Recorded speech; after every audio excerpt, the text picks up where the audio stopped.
My conversation today is with writer, researcher, curator, and facilitator of Dream Mysteries, Sarah Janes. This year, Sarah will be guiding several retreats and dream odysseys through Greece, Turkey, and the new Hermopolis village in Egypt.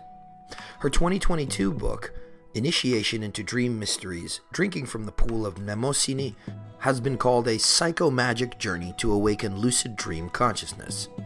We sat down today to talk about mythology, the mysteries of dream life, dream incubation, the multivalent imagination, and much more. I'm Ike Baker, and this is the Arcanum Podcast.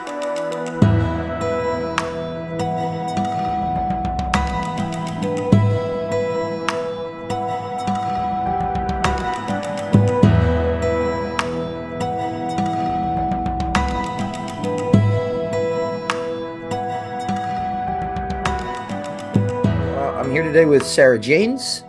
Thanks very much for coming on the show. Excited to have a conversation with you. I'm very much interested in dream work. That was for probably about 5 or 6 years a major interest of mine.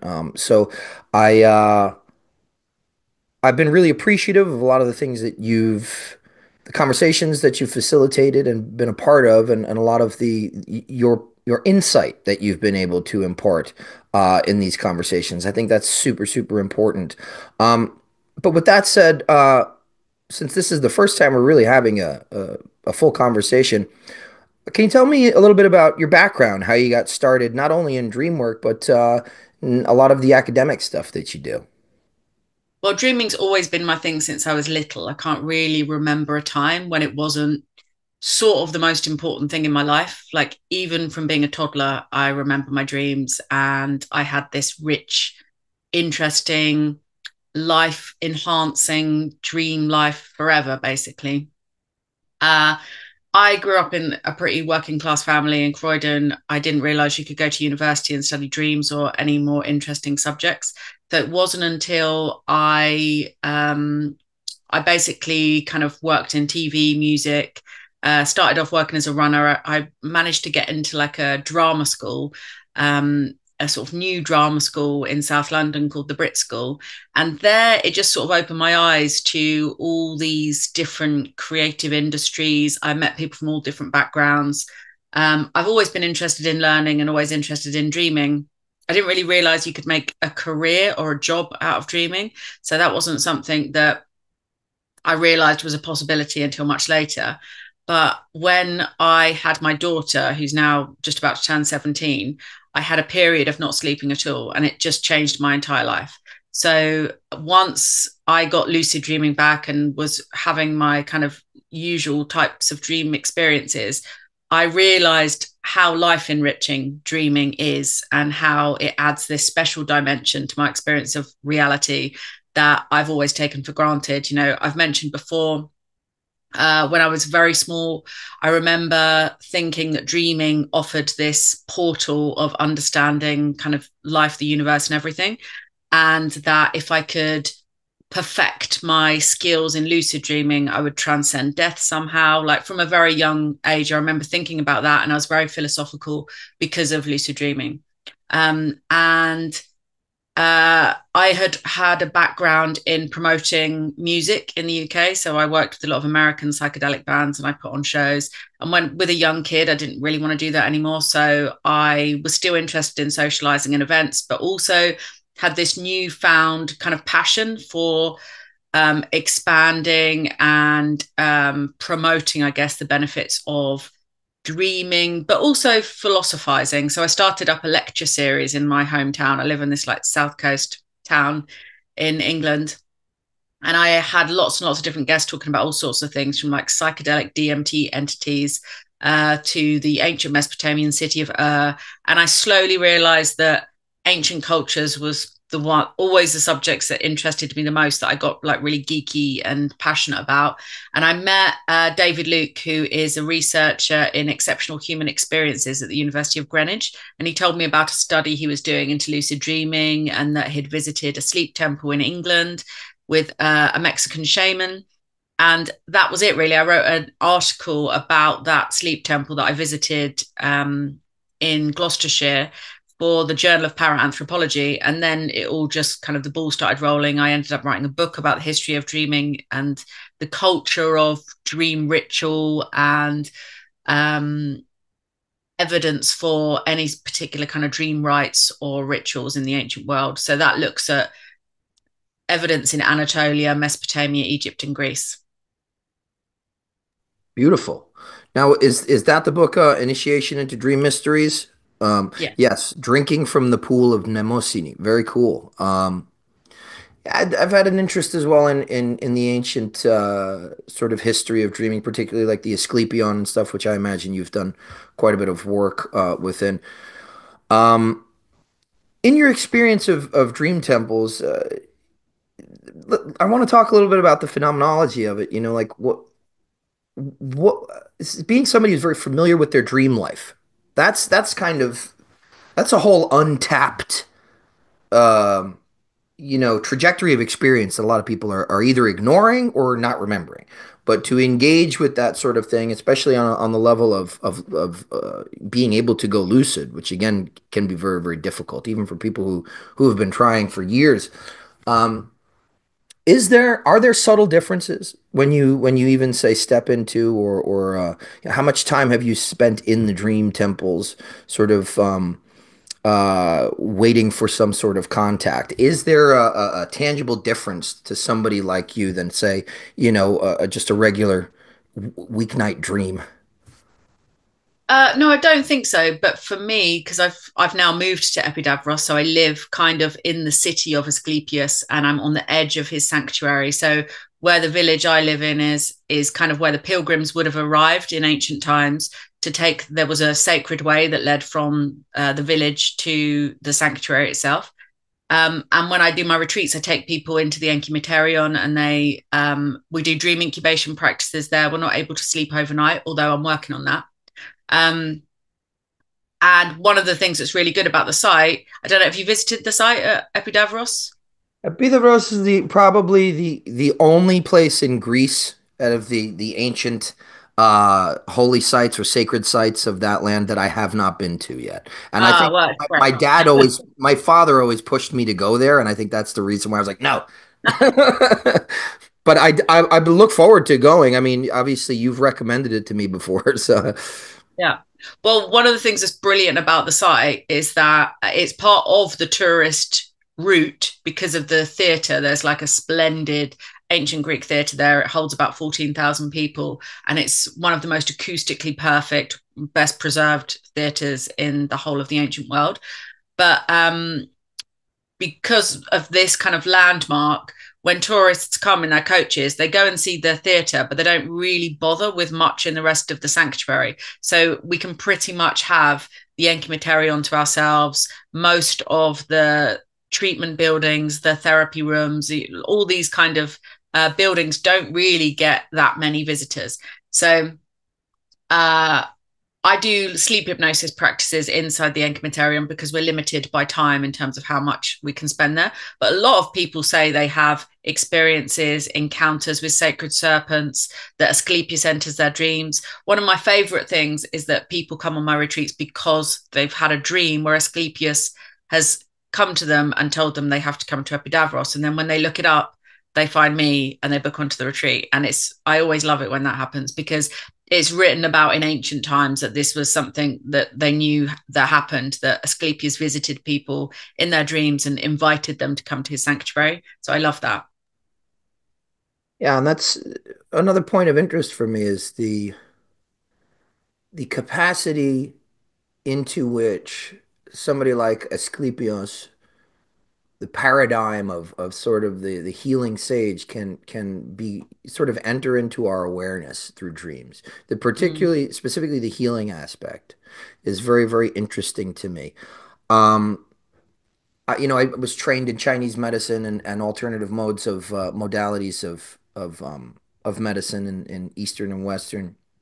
And so that component's very interesting. But also when I first underwent initiation through the Hermetic Order of the Golden Dawn, I remember that the night it happened, I went home. It was kind of late, and I went to sleep, and I had this dream. And the dream was it wasn't this great theophany or anything like that. You know, it was just more so this really strange experiential roadmap of where all my problems, you know, in life and how they were really the attitudes.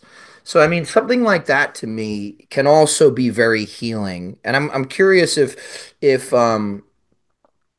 do you in your approach do you bridge sort of like these dream psychology models with the mythological and more intuitive approach? I mean, how do you go into the interpretation of some of those things? Because I know that can be a very hairy area.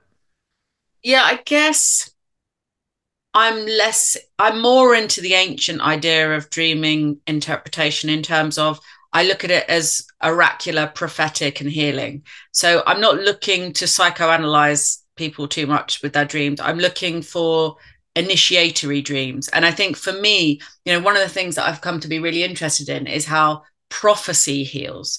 Because prophecy, this kind of apocalypsis, this unveiling, is something that seems to have a contain within it a spontaneous healing mechanism. And like you, I've been really interested in, one of the things that I find fascinating about the Asclepion Epidavros is there are some really sort of good accounts of things that happened there in terms of healing treatments. So we know surgery took place. We know people would be instructed in diet and exercise and all sorts of things. There were lots of practical medical activities taking place. But there is still this undeniable magical divine dimension. And I'm interested in how we could approach medicine in more of a holistic way, and how the techniques employed at the temple were kind of actively making use of things like placebo effect and faith healing, like actually manipulating them and making them work in a lot of instances.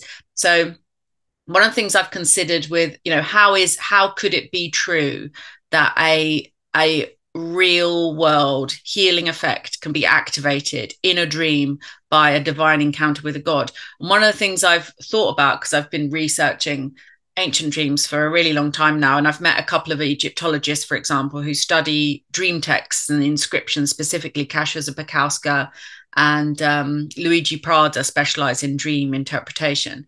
And they talk about, how dream interpretation is generally about recognizing the future. It's about prognostic ideas about healing and receiving information. But when you read the accounts of some of the ordinary people having dream encounters with the gods, the descriptions sound very much like lucidity to me. And I've thought about the fact that when you adore a god or a goddess, when you love a god or a goddess, and you have all this anticipation and desire to see them in a dream, and you believe them to be real living entities, when you do, it's likely to provoke awareness in the dream. It's likely to wake you up within the dream. I compare it to, if you have a really extreme crush on someone, often that's something that comes through in lucid dreaming. Your dream that you're with them, and then that will provoke your consciousness to wake up. So one of the things that I've thought about is perhaps lucidity is this like perfect foundational state to be in order to activate those self-healing mechanisms, because during sleep we have certain genes are switched on that are implicated in the sort of self-regulating homeostasis, where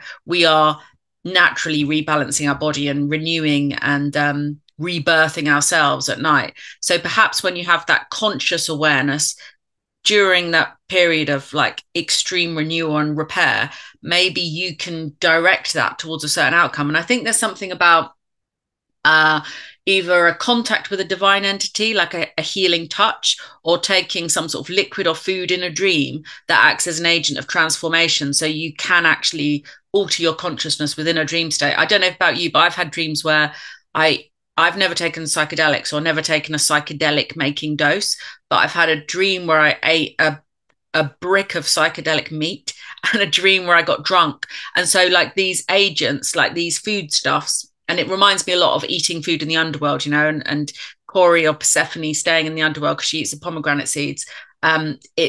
it does something to your consciousness because you anticipate some sort of change, some sort of effect from taking or eating something, that it provokes this imaginal transformation, this kind of inner alchemy in the dream state. So all of these things are fascinating. And one of the things I absolutely love about studying dreaming is it's undeniably creative and imaginal. No one can deny that there are these mystical, creative, imaginal dimensions to dreaming, and it's vital and like utterly essential to life. So it's a very satisfying area for me to study. Yeah, I mean, there's a lot there too that I think is of extreme importance to people that are in this kind of exploration of their psychocosmos, but at the same time interested in things like magic, which we talk about here, and the initiatory processes. Um, the imaginal, right, using Henri Corbin's term there, as everyone in our communities is apt to do, very, very important thing in magic too. And I would say one of the most intimidating things is when you go for initiation and then you're done and they tell you buy a dream journal because now you have to start paying attention to your dreams. You're just like, when do I get to rest? When does my consciousness get to just scene missing? But it really becomes this interesting interplay because I was very interested in lucid dreaming. When I began, I got the field guide to lucid dreaming, that kind of very popular text, and started utilizing some of the techniques in there. And what I found actually, there's this interesting crossover between particularly the type of ceremonial magic that is practiced in modern magic. It's also in things like the PGM. But there's just, especially in academic circles, more academic practitioners even are likely to sort of poo-poo the modern stuff because of how heavily it relies on the imaginal. But what I found was actually, so my experience was that lucid dreaming was the utilization of the sort of awake conscious state inside the dream state, so to speak. But then the type of magical practice I was doing was the utilization of the imaginal in my waking state. But to the point where I had to work at becoming lucid in dreams. And in magic, you also have to work on something that we kind of call this overlay, this projection, where you can have an image that you've developed in your mind's eye. And at a certain point after practice and development, you see it in the room.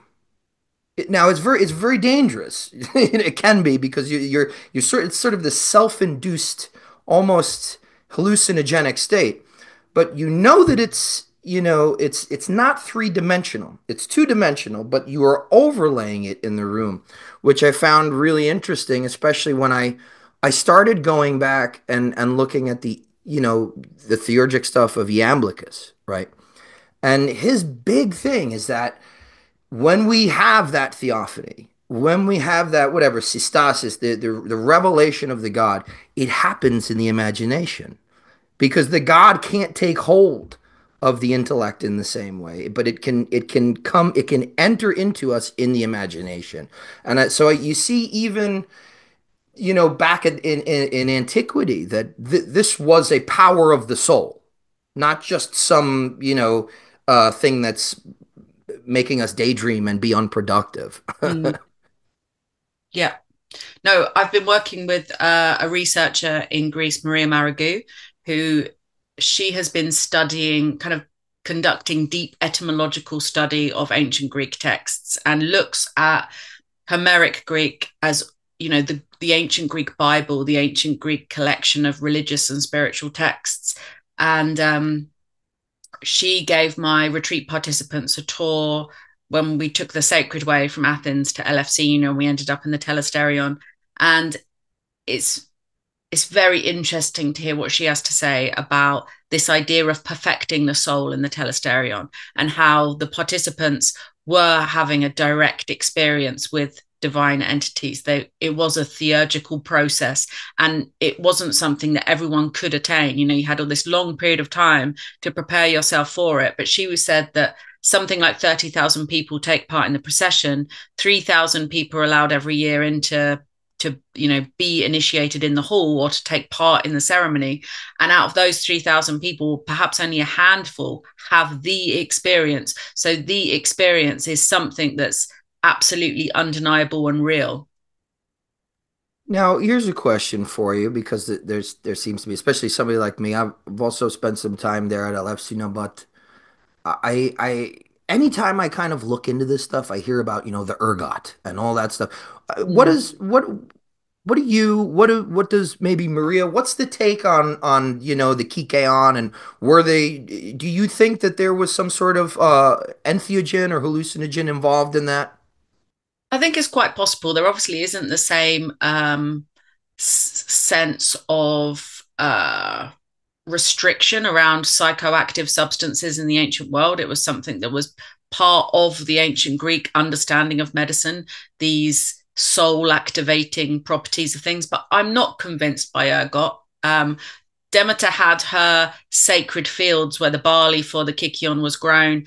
And the way I see the drinking of the Kikion is more of a kind of theophania, a, um, a communion, so that you become Demeter through magical means rather, and I just think that it would also be quite unnecessary. I think one of the key elements to it, and it's something that I'm really interested in with regards to the ritualized darkness at the Asclepia as well, is the darkness that the participants were plunged into for extended periods of time after 6 months of preparation and multiple days of not eating food and sensory deprivation and intense experiences, like just how incredible and deep and imaginal and rich that environment and experience would have been is hard to imagine now, but to be in this hall in complete darkness with this psychodrama and this intensity happening all around you, where you're so primed to have that experience. I think it's more like, for some people, they would have had out of body experiences. I think they would have just disassociated completely. Yeah, almost like the sensory deprivation tanks, kind of thing, Yeah. meant to stimulate that state. That's interesting. Do you, in your personal practice, is it much more of something that's spontaneous for you? Do you have a method of ritualizing certain, dreams? Yeah, I really use it as a line of inquiry, as a kind of tool for finding things out. Like, I'll go to sleep with an intention. I have certain rituals. There are certain gods and goddesses that I really love dreaming with, or that I'll ask for advice from. My favorites being Mnemosyne and Hecate and Asclepius, but also I really love the site of Alephsis and the Sanctuary of Demeter and Coria. I have like a really strong feeling of the like deep essence of that process. And more recently, I mean, I've Telesphorus, Telesphorus is like the child god of Asclepius, and he is sometimes represented as a dwarf, and he's an important part of Asclepius's family at Pergamon in Turkey in particular. And he had this strong relationship with almost like a perfecting rite of health. So the Telesphorian in Pergamon was almost like a Telesterion hall where the patients went into darkness and they were perfected in the darkness. And Peter Kingsley talks a lot about this absolute kind of primal central nature of dream incubation, is you're waiting in the darkness for something to come. And it sounds boring and it might take ages, but it will come eventually, because that's the nature of sensory deprivation and darkness. It doesn't take long before you start having full blown multi-dimensional hallucinations. And so your take on this sort of encounter with the gods, Hecate or Mnemosyne, when you have that experience, um, do you find there to be, and I know most, we can't, there's only so far that we can talk about this stuff definitively, but I'm just interested in somebody who has access to this kind of practice the way that you do. Do you find there to be an existential reality beyond like an objective reality inside of these things? I guess my way of considering that is ultimately, I think we are subject to more than just the mortal kind of limits of time and experience on Earth, that there are these greater cycles of cosmic time where the imaginal does exist in some sense, and it may not be a physical sense, but the imaginal is actually real. I think you do have to be very careful, because obviously things like altered states, psychedelic drugs, any of these mind altering techniques can drive people insane. Even meditation, if you're vulnerable, can make you have a nervous breakdown or a psychotic break. So it is something you have to be sensitive to. But this is something that I find so wonderful about dreaming, is that it does somewhat limit the likelihood of having a psychotic break, but you still have to check. I still do check the kind of veracity of epiphanies, and I take them as being imaginal and part of the fabric of reality. And I interviewed for when I was curating Dream Palace Athens last year. I interviewed, was it last year? No, it was a year before, actually, 2023. So we spoke to Vasilis Adratas, who's a Greek scholar who lives in Australia, who specializes in Indigenous Australian ideas about the dreaming outer ringer. And he sees a lot of similarities between these ideas of ancient Greece and Indigenous Australian stories, and the ways of viewing the world, the cosmos, as a kind of continuum of consciousness, which I think makes more intuitive sense to me, because we are clearly more than just um, uh, a single planet. In terms of, our reality is limited to our earthly experience, but in terms of the greater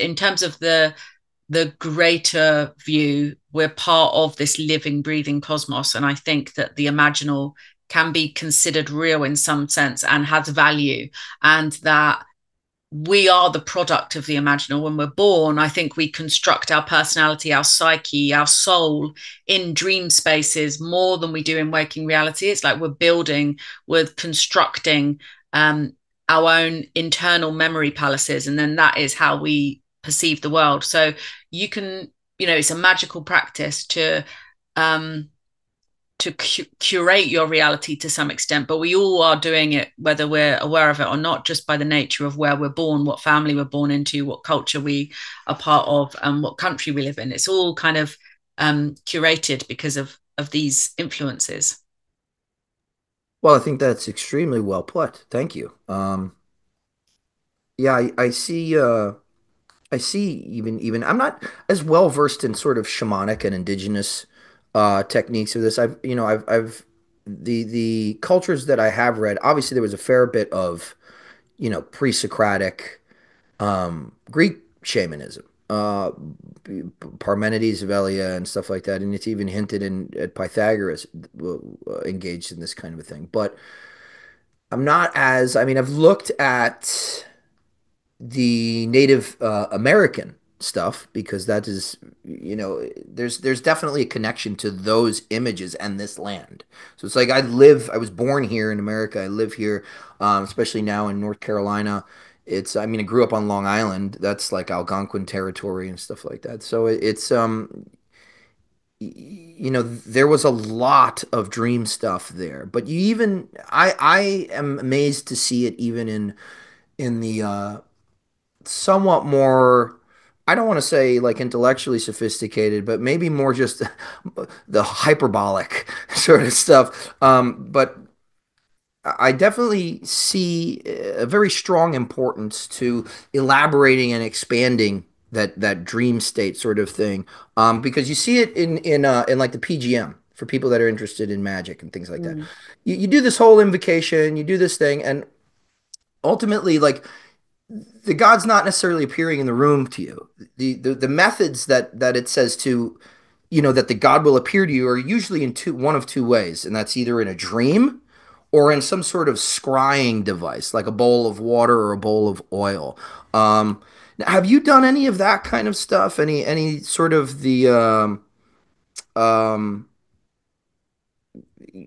magical or ritualistic approaches to I this? have, I mean, I do my own version of it. I haven't tried anything that's specifically out of the PGM. I'm interested in it, but I think for me, it's much more like a feeling, a sense of um, what I feel will work. And I think it's important, like one of the things that Maria talks about a lot is that people who couldn't speak Greek couldn't take part in the initiation that happened in the Telesterion, because understanding Greek changes your perception and understanding of what is happening, what's occurring, and the words conjure up feelings and emotions and have certain actions upon the soul that if you don't understand them, I'm learning Greek and I'm learning ancient Greek, but I do see just in my sort of very beginning studies that it's essential to understanding these ideas, and that it's so interesting to me how much of English is derived from ancient Greek. And a friend of mine talks about how the ancient Greek language is kind of self-illuminated, because it's although you can talk about Proto-Indo-European or something like that, generally speaking, the ancient Greek functions a bit like Lego blocks that you put together and you can then make sense of a concept or a word. Like I'd use chrysanthemum for an example, it means golden flower. In English, you have to know what the Greek means in order to properly understand what chrysanthemum means as a word. So there is this kind of directness and this immediacy to ancient Greek where it communicates the mysteries on these philosophical ideas a bit more thoroughly. It's a bit more precise. So I think that that's something that really interests me. And how, you talked about sort of magic and intention, how language and how a script, because I also started to teach myself hieroglyphs during lockdown. It's like one of my passions is hieroglyphs. Is how language and language systems and scribal systems also influence the way you perceive reality, because certain concepts and ideas are expressed in certain languages and they have a different kind of flavor or color, and it changes the way you see the world. It's fascinating. I think actually it's one of the areas where I think AI is going to be the most fantastic tool, because we can now take an ancient Greek text and put it through ChatGPT and translate and feel it for ourselves and try to explore all possible interpretations of a particular word, for example, and find the one that resonates most strongly with us. So it gives us a direct experience of these ancient texts rather than having to take, translations from the 1930s or ones that may have a more personal context. So you're currently based in Greece in at Pythagoras, right? So did what exactly brought you there? Was it your work with Maria? I wrote a book about the history and culture of dreaming, that initiation into dream mysteries that you talked about. And then I took my first retreat there in 2023 in springtime. So I took a group of dreamers to the sanctuary of Asclepius. And the instant I found myself in Epidavros, I was like, this is my idea of heaven. I just love it. And I love the Peloponnese. I love like every single place you go has got some mythological, meaningful, magical aspect to it. And it just feels perfect. I just love it. It healed me. It cured me. And everyone that comes on the retreat will say like what an incredibly tranquilizing effect Epidavros has on you. It just makes you feel relaxed and calm. And I think there is something special about the kind of feng shui of the location of the place. There's an energy from the mountains, from the springs, from its position on the coast. It just feels really safe and centering. Wow. So I'm gonna have to get over there eventually. um, so what is the nature of the work that you and Maria do together? Are So you I are you just like apprenticing? Are you working together on a project? Yeah, I am having her kind of come to the retreats as a specialist guide, really, because it's amazing to have someone who is super passionate about ancient Greek, who is like esoteric and occult and has been researching this stuff for years and knows her way around these places like the back of her hand. You know, like Mm. when she did the Sacred Way tour, for example, we went into all these sites, all these places that you wouldn't even think of, to see where the Mistai would have stopped. So it's just a kind of collaboration. I'm learning from her. It's not really a formal teaching situation, but it's, you know, someone I've been introduced because I'm working for a publisher in Greece, someone I've been introduced to through the publisher Cactus, and we just hit it off really, and that's it. And she's really excited that people, because she's got a huge following in Greece, she's just very excited that people from outside of Greece are interested in this stuff as well. And so she published a book last year, for the first time in English. She had it translated by a professor in England, and it's her kind of deep study and analysis of the Eleusinian mysteries. So she sees it as, she is called The Path to the Divinization of Man. So it really is about the direct experience of the gods and goddesses. Wonderful. Now on that tack, since you've been doing this sort of guided, well, I don't want to call them even tours. I feel like it seems more like an immersive experience in the land and in the temple sites and things like that. But you're doing something in Egypt coming up this Mm. year, correct? At the new Hermopolis Eco Village and Retreat with Dr. Nasser, who is a mutual friend Yeah. and collaborator. Do you want to talk about that a little bit?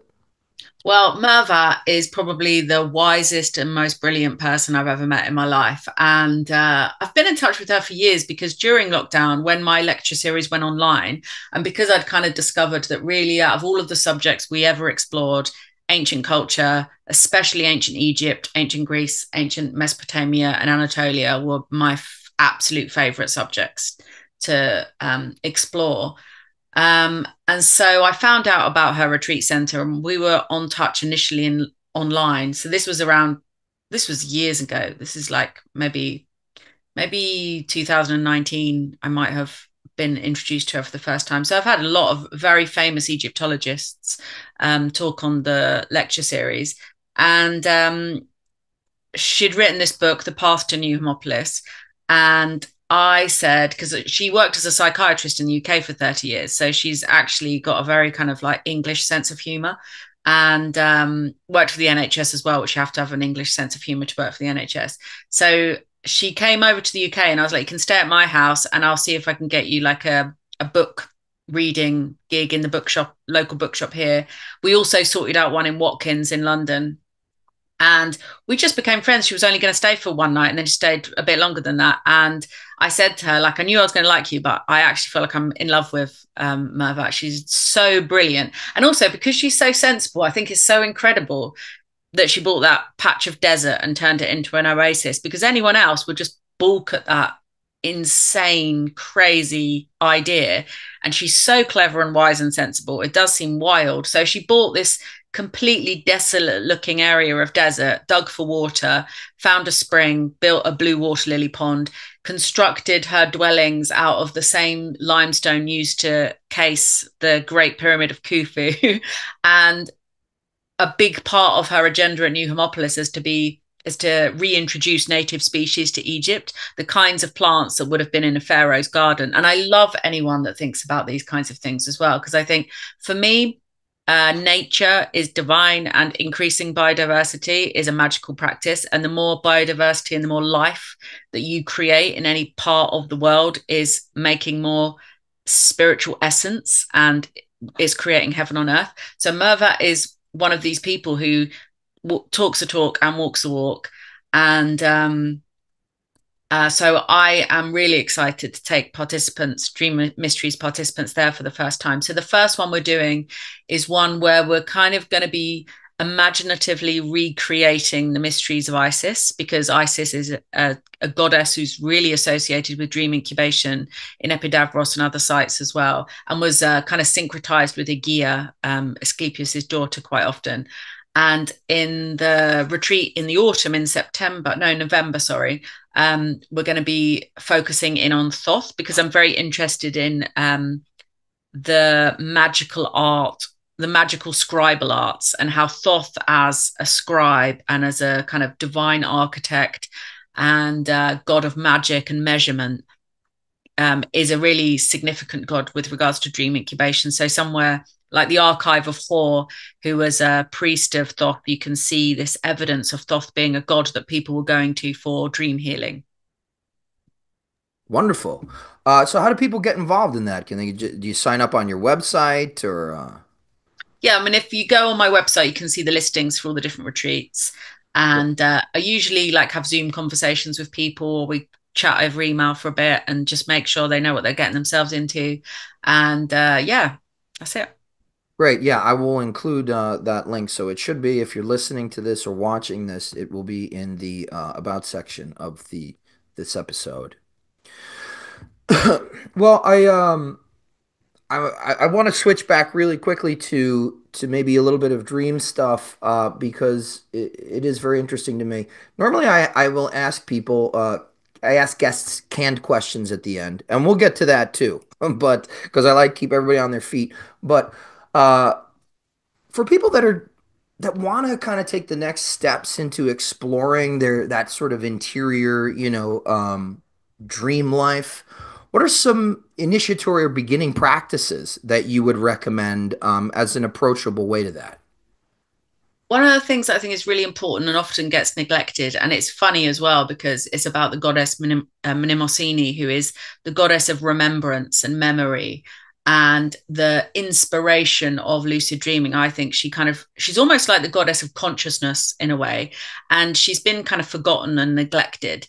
But I think memory is the best work that you can do, is remembering yourself, remembering your story, and remembering your place in the world. And there's something about prophecy and that experience of apocalypsis, of revelation, of epiphany, that is about the unveiling and the revealing and feeling of the all, of being part of the all. And so I think that's how deep memory goes. And it's something we often forget. And I'm always intrigued by this aspect of dreaming that does seem to be kind of like you being a detective in a dream, especially when you're in a lucid dream. There's this weird detective sense that you get where you're trying to find out or work out something. And I think maybe this is what dreaming is for, is to work out your place in the cosmos and to feel your place in the cosmos so that you are prepared to die and be in that place. Yeah, I've had some pretty strange experiences initially with lucid dreaming. What I tried to do at first was sort of encounter these dream characters once I was lucid, and ask them sort of who they are and that kind of thing. And there was a tremendous amount of resistance, and it's a dream. So this is all this absurdity. I'm wearing a jetpack and wrestling with somebody who looks like Boba Fett from Star Wars. It's because he doesn't want to sort of tell me what he's meant to symbolize. There's this sort of resistance of the that sort of imaginal the packaging that my subconscious delivers to me or Mm-hmm. it appears to me that resists conscious awareness in myself. So that have found to be pretty interesting. What I'll sometimes tell people that are because it is a part of Golden Dawn work early on, what I'll sometimes tell them is, rather than sort of interrogating dream characters or symbolism. The serpent, right, as you know, is very mystifying to people. Very difficult for them to understand a lot of times what that symbolizes. Mm. I think this is a dual symbol or a multifaceted symbol. But I encourage them to say, okay, rather than ask, what are you? More about, what do you want? Yeah, What do absolutely. you Yeah. want? And then sort of Yeah. evaluate not necessarily the phenomena of the dream so much as how the emotional content. Well, how did Mm. you feel when that happened? I think those are the really the only ways for me that have worked. Because I think it might have been Freud who basically said the dream will remain a mystery to most dreamers. He was Mm. a little condescending and cynical, but those are Also just the Royal Road. So yeah. yeah, Yeah. and I think that's kind of the function of the serpent. I think the serpent is there to alert the consciousness. Ancient people were programmed to be aware of serpents and snakes, because when they saw them, they posed a threat and a risk. So to see a snake or a serpent in a dream would alert the consciousness, and perhaps it acted to wake up the dreamer within the dream state, to invite the god into their dream in a conscious way. So, there's also talk about how there's dreaming can be like a mirror realm. So to be bitten by a snake in a dream can be a healing, potent medicine. And to experience death in a dream means something good or rebirthing to happen. So there is, in ancient Egypt in particular, there is this idea of both dreaming and death existing in this mirror realm. Interesting. So I want to take this time to point everyone to your website to check out anything else that you have upcoming. But towards the end of our conversation, everybody gets three or one canned question, and that is, would you be willing to list three books that you would recommend on either Egyptology or mythology or dreaming or the sacred sites of ancient Greece? So it can be from anything that we've talked about, and you can include your own. Absolutely. Okay, I won't include my own because that's a bit weird. But let me think. I mean, I've always actually read lots and lots of fiction, and my favorite authors are J.G. Ballard and Vladimir Nabokov. And actually, Alice in Wonderland, I think, is one of the best books about lucid dreaming ever written. I think Lewis Carroll was obviously a prolific lucid dreamer, because all of the essence of lucidity is within that book, that kind of holding on of conscious awareness of who you are in the waking space. Peter Kingsley, I would recommend Wisdom in the Dark Places, because that talks a lot about incubation. And let me think what else with regards to... I think, one of the things that's really struck me in the last few years, because I've read a lot of books that were written by scholars about these original sources, but what I would say is read the original sources. And now ChatGPT, for example, is facilitating anyone to get the actual Greek text of something like Parmenides or Empedocles, and just translate it section by section yourself. And one of the best exercises I've done in teaching myself ancient Greek is using a kind of triangulation of digital translation tools and like scholarly morphology and etymological analysis sites to work my way through the Orphic hymns. That's been amazing, because although there are lots of translations of the Orphic hymns, of course, but to actually look at the Greek and to feel the Greek and then to translate each word at a time is an amazing feeling and process. And in terms of ancient Egyptian stuff, I would recommend this amazing book. Let me just check the author, because I shared it actually today on Facebook. I think it's Stefan Rossini. It's an old Egyptian hieroglyph book, and it basically looks a bit like a kid's comic book, but it's got the best illustrations of ancient Egyptian hieroglyphs in it. It's beautifully drawn, and it really inspires you with how beautiful hieroglyphs are. And actually get that book and start inking and painting hieroglyphs, and you'll see how hieroglyphs work their way into your dreams. And the hieroglyphs are one of the most amazing tools for dreaming, because they work, obviously they have phonetic values and they describe words, but they also, you can't help but make visual associations with words. So it kind of adds this layer of complexity to understanding language and words that we obviously don't experience without abstract alphabets. So hieroglyphs, and that book in particular, I think it's just called Learning Egyptian Hieroglyphs by Stefan Rossini, and it's excellent. And then the Peter Kingsley Knowledge of the Dark Places, and I would definitely say read those kind of source materials, the Orphic hymns, look at the actual ancient Greek text, and do it yourself. Great. Wow, Sarah Janes, thank you so much for coming on. Really great Yeah. discussion. I love your perspective on this stuff, and I think you're in a very um, interesting place.